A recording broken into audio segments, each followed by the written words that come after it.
Jirantu nama bareeddi Facebook kan hin fayyadamu joosu namaan fayyadama yaaki ijji waan akkanaa tana nama agarti.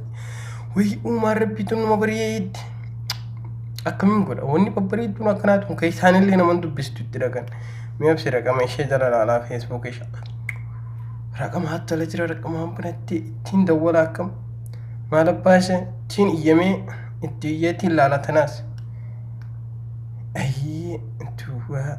Shan torba saddeet. Hello.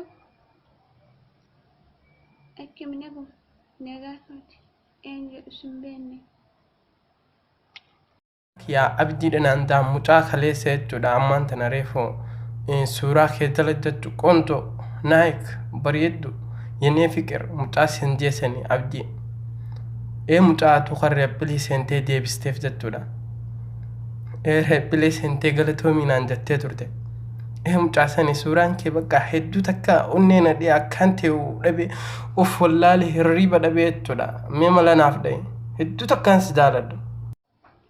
Waaw abdii harar si beekee amma daganagaan dhufte abdiyyee. Anu hedduun si jaaladha dhugaa sitti muu sodaadhe malee hedduu si jaaladha. Suuraan sun immoo kiyya miti kan hiriyaa kiyyaati kan kosiifan erga. Kiyyaa miti hiriyaa godhannaa kiyyaati. Duuba ati suuraa namaa maa Facebook irra kaatta? Suuraa namaatiin maa Facebook irra kaatta? Dura. Hiriyaan kiyya jedhee profaayilii godhadhe.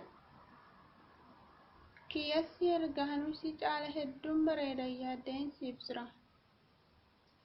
Barbaaduuti akkini hedduun qoosaa dhiisi hiriyaa keessan raqama ishee yoo qabaatte naaf kenni. Ani ishee irraa hedduu takkaan qabamee jira sirraa himiti. Hiriyaa keessan raqama ishee naaf kenni. Yoo dandeesse jechuudha akkana abdiin si jaalataa kunoo namaatu akkana siif du'ee jiraa jee itti naa himi. Ani sin barbaadu lakkoofsa hiriyaa kiyyaallee siif hin kennu.